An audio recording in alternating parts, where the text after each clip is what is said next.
এই যে সকালের পর পুরো বাসা গুছিয়েছি, সব কিছু ক্লিন অ্যান্ড ইন স্পেস। আর এখন আমি স্কুলের জন্য রেডি হচ্ছি। মানহার ছুটি টাইম হয়ে গিয়েছে, রেডি হই, ভ্যাসলিন লাগাই।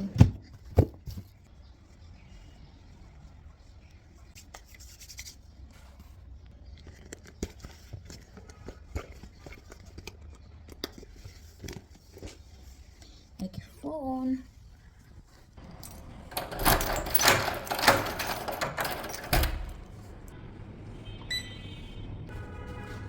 স্যান্ডেল, আমি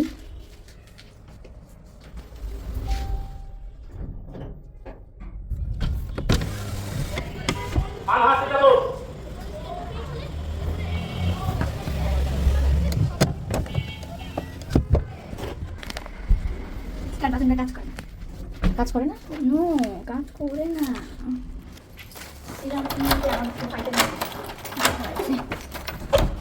আসসালামু আলাইকুম।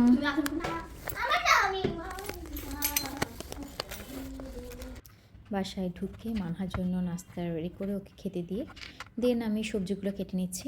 কারণ হচ্ছে যে মর্জিনা এখনও আসেনি, কিছুক্ষণ সময় আছে আসতে। তো আমি ভাবলাম যে আজকে যা যা রান্না করবো এগুলো আগে থেকে প্রিপারেশান নিয়ে রাখি।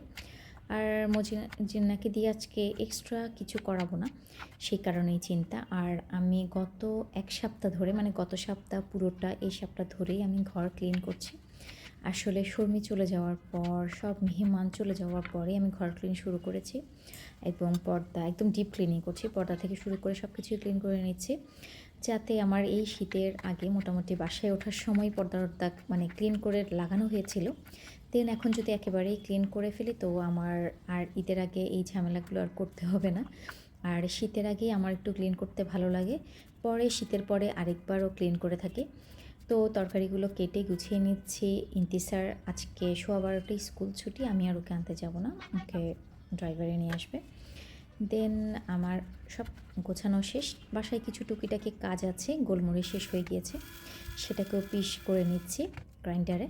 তো আমি ছোট জার, যেটা হচ্ছে বিট লবণের একটা জার, সেটার মধ্যেই গোলমরিচটা রাখি। এটার ইজি ওয়ে হচ্ছে এই যে ছিদ্রগুলো আছে ছোটো বড় ইচ্ছে মতন দেওয়া যায়। ইন্তিসার তার ডিমে ইউজ করে, আর এটা ইজি হয় ইউজ করতে। তো সেই জন্য এই জারে কিছুটা গ্রাইন্ড করে সবসময় রেখে দিই। দেন তেল কেনা হয়েছে, বাট তেলের জারগুলো সবই শেষ হয়ে গিয়েছিলো। এগুলোতে তেল ভরবো ভরবো করে টাইম করতে পারছিলাম না, সেটাও করে নিচ্ছি। তো আসলে দেখা যায় যে বাসায় সকাল থেকে আজকে ভালো লাগছিল না, কিন্তু যখন একবার কাজ স্টার্ট করি তখন দেখা যায় যে আসলে এনার্জি মানে চলে আসে, এনার্জি মানে পেয়ে যাই। তো দেন সব কিছু কাজ আসলে একটু একটু করে গুছিয়ে যখন রাখি তখন ভালো লাগে। আর দেখবেন যে আপনার ঘর যখন গোছানো থাকবে বা সব কাজ যখন করা থাকবে তখন মনটাও অনেক বেশি ফ্রেশ থাকে।